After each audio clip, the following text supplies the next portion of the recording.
Teori perilaku atau behaviorisme merupakan pendekatan dalam psikologi yang menekankan pentingnya perilaku yang dapat diobservasi dan diukur, sambil mengabaikan proses mental yang tidak dapat dilihat, seperti pikiran dan emosi. Pendekatan yang ini berlandaskan pada keyakinan bahwa semua perilaku merupakan hasil dari interaksi dengan lingkungan dan dapat dipelajari atau diubah melalui pengalaman.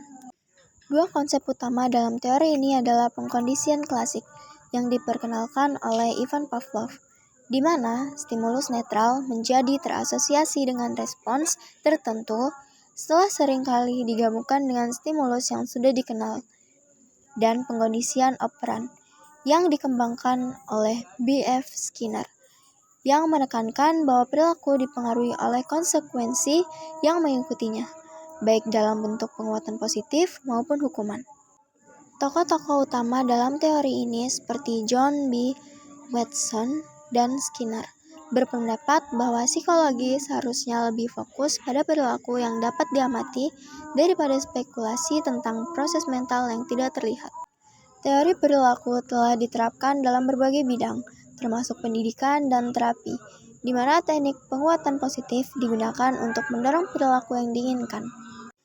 Namun, teori ini juga mendapatkan kritik karena cenderung mengabaikan aspek kognitif dan emosional dari manusia, serta tidak mempertimbangkan faktor internal yang dapat mempengaruhi perilaku.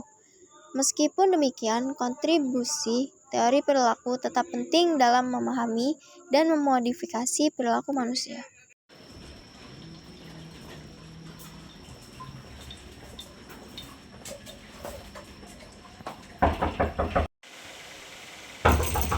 Selamat siang. Iya.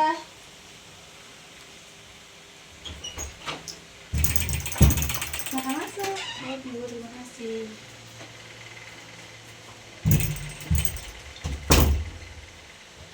Ayo, silakan duduk. Terima kasih, Bu. Ini benar dengan Mbak Komang ya? Iya, Ibu yang menghubungi Ibu kemarin malam. Oh, oke, baik. Gimana tadi perjalanannya? Lumayan macet, Ibu. Panas lagi kan tadi baru pulang sekolah anak. Iya sih, jam rawan ya. Ya, boleh diminum dulu. Terima kasih, Ibu.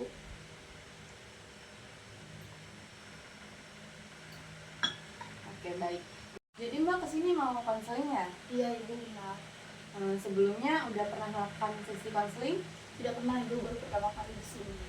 Oke, baik. Sebelumnya Ibu bakalan ngejelasin dulu ya sesi konseling itu apa. Jadi, sesi konseling itu adalah pemberian bantuan dari konselor, yaitu saya, dan konseli itu mbaknya. Nah, jadi konseling itu ada 3 asas. Asas yang pertama itu keterbukaan, yang kedua kesukarelaan, dan yang ketiga kerahasiaan. Nah, buat yang keterbukaan itu mbak jangan ada yang tutupin deh. Jadi kayak ceritanya harus buka-bukaan aja, jangan sampai ada yang ditutup-tutupin, dirahasiain dari mbaknya sendiri biar konselingnya berjalan dengan lancar. Nah, dan yang kedua itu kesukarelaan. Sebelumnya Mbak kesini atas paksaan orang lain atau keinginan diri sendiri? Keinginan sendiri, Bu. Oke, berarti pure bener-bener keinginan sendiri ya, bukan paksaan orang lain atau disuruh gitu.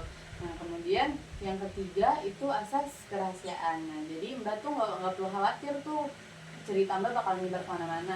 Saya bakalan ngerahasiain bener-bener nggak akan kesebar kemana-mana, saya bakalan ngejamin, terkecuali emang harus bersangkutan dengan pihak yang lain, misalnya orang tua atau bahkan kepolisian. Sampai sini paham? Paham, Ibu. Nah, jadi konseling ini akan berlangsung selama 25 menit. Nah, kalau misalnya Mbak Komang belum puas tuh buat ngejelasin atau belum puas curhatnya, nah kita bisa ngadain sesi selanjutnya. Kita bahas lagi. Nah, jadi gimana? Kita mulai aja ya sesi konselingnya. Oke. Gimana permasalahannya? Apa yang ingin diceritakan? Jadi saya pengen cerita tentang hubungan percintaan saya, Bu. Oh, oke, baik. Gimana? Jadi kan saya punya pacar ya, Bu. Saya bingung ya, Bu. Saya punya pacar tapi saya masih sendiri, Bu. Oh, Mbak Komang merasa diabaikan gitu ya? Iya. Ngerasa nggak dipeduliin ya?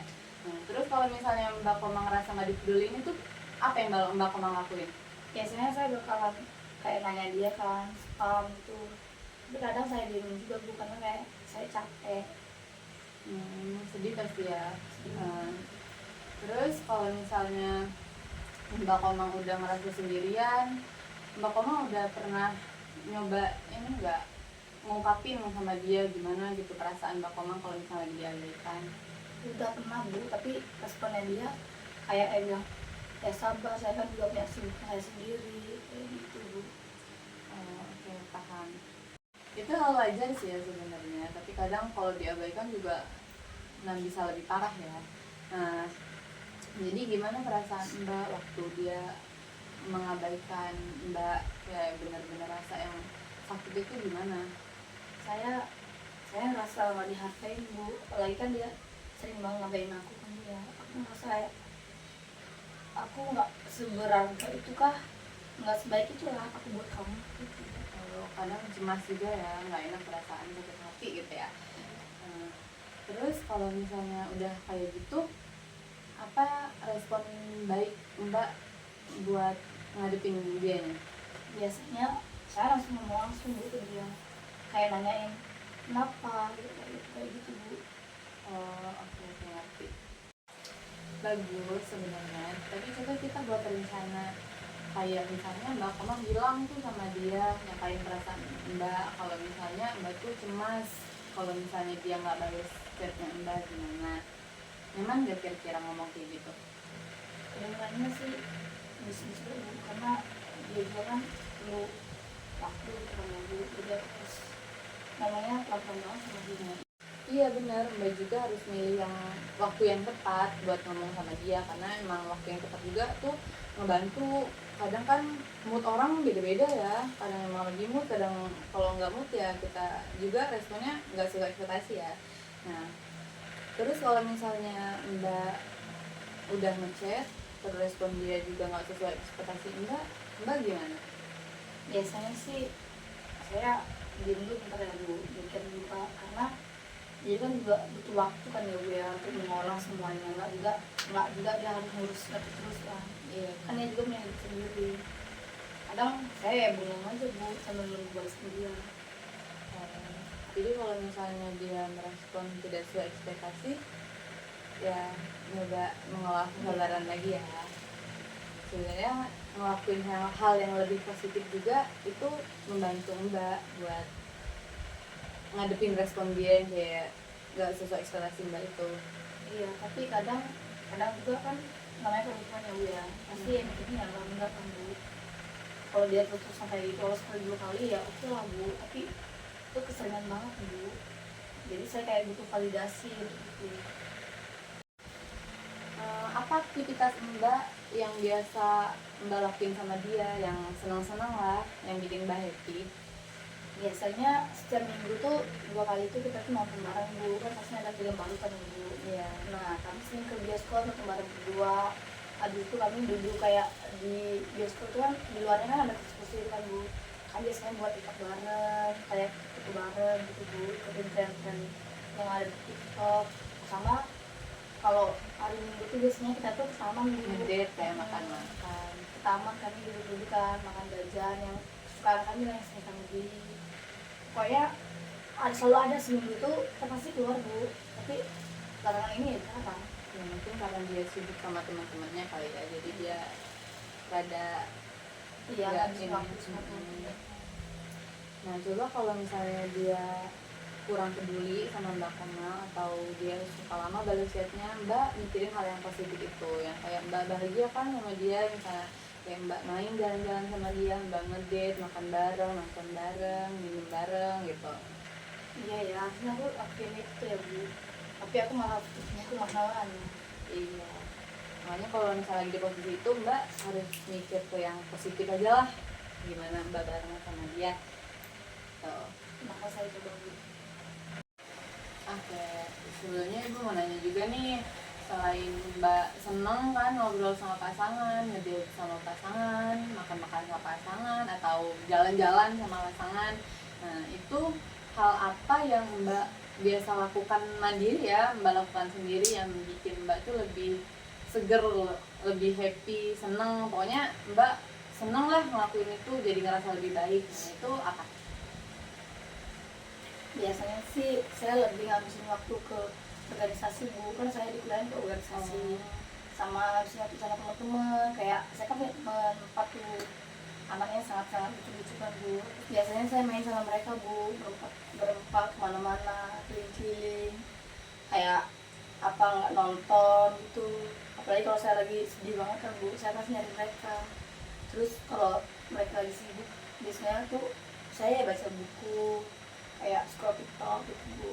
Dan kalau scroll TikTok atau bikin konten gitu kan lebih kayak lebih happy gitu Bu, kan saya sama gitu. Jadi saya ngerasa kayak lebih senang aja gitu Bu, daripada saya harus galauin hal yang bikin saya pusing, saya sakit hati kan Bu. Jadi saya lebih milih cari waktu buat diri saya sendiri gitu.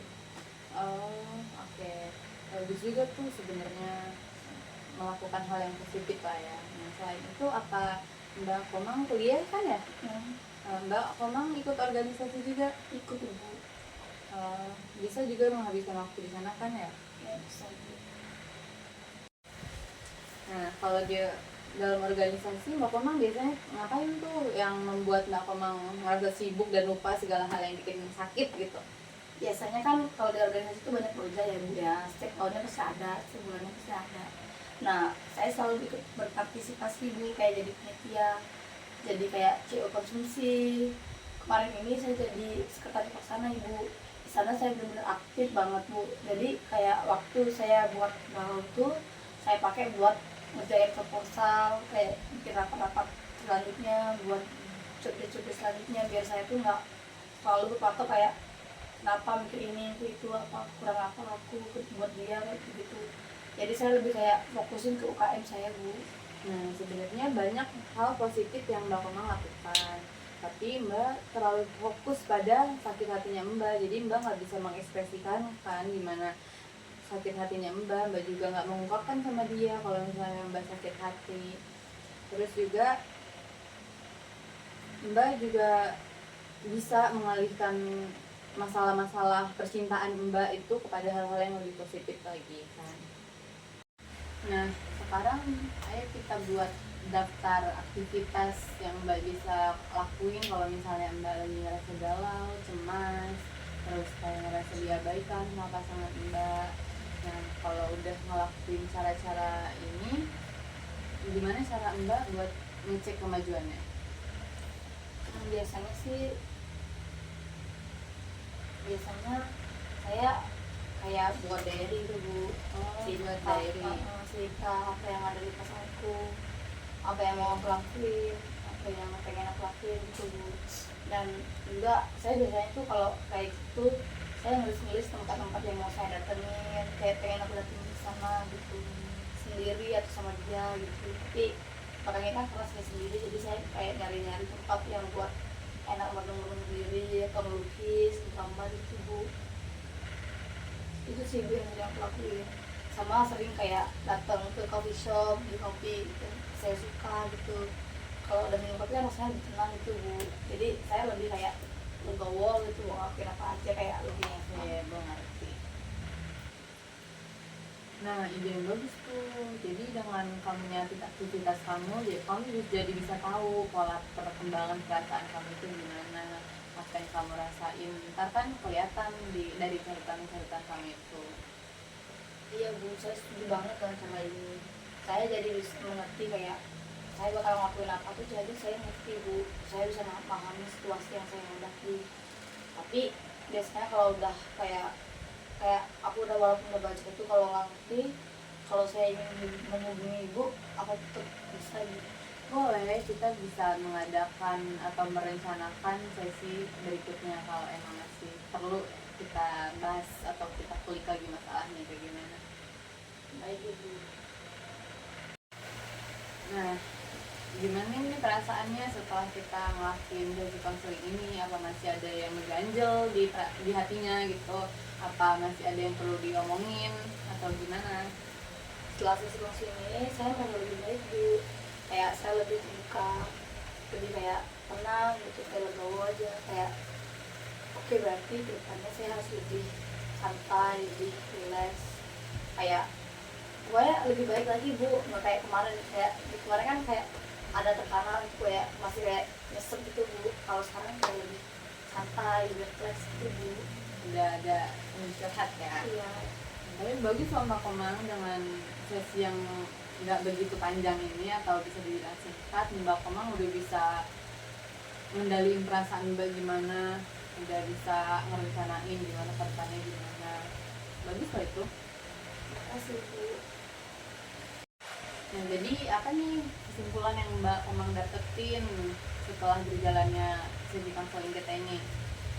Saya jadi dapat pola pikir baru Bu, kayak nggak boleh terlalu nganggur dia, nggak boleh terlalu sering hubungin dia, karena kan di hidup ini nggak perlu tentang cowok itu Bu. Ada kalanya kita harus cari relasi, kayak di UKM itu harus lebih berkembang, di keluarga kita harus lebih meluangkan waktu ke keluarga Bu, karena kan keluarga yang selalu support kita kan, selalu memberikan semangat, kayak selalu setia lah sama kita Bu. Dan teman-teman yang selalu bikin happy gitu, kayak ngapain harus melulu tentang cowok, kalau sama teman-teman, sama keluarga, sama UKM kita lebih happy kan Bu ya.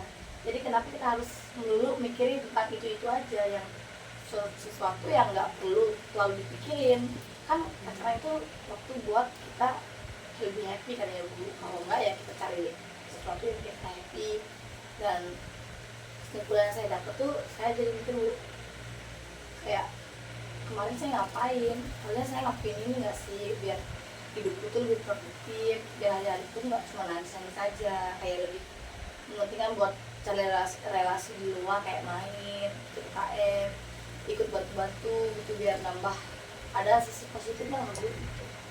Nah, benar itu bagus, dengan Mbak berpikiran positif, nggak akan ngerasa terlalu galau, lagian nggak akan mood kan ngelakuin apa-apa kalau misalnya Mbaknya lagi sakit hati, kita nggak akan bisa legowo ngerjain apa-apa gitu.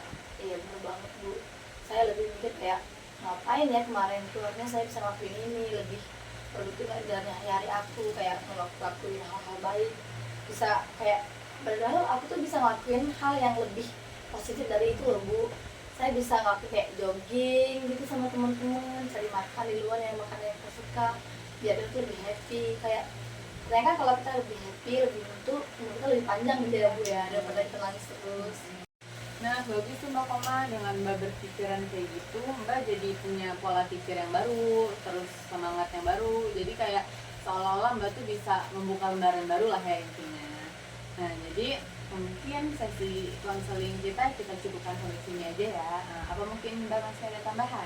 Cukup sih Bu, kalau masih ada tambahan mungkin saya mau ngomong gitu lagi. Oke, kalau gitu kita udahin sampai di sini. Kalau emang Mbak Koma masih butuh bantuan saya, Mbak bisa ngontek saya lagi, kita rencanain buat pertemuan selanjutnya. Baik Ibu, kalau begitu saya izin permisi pulang dulu ya Ibu ya. Oke, Ayo saya mari saya antar ya Ibu.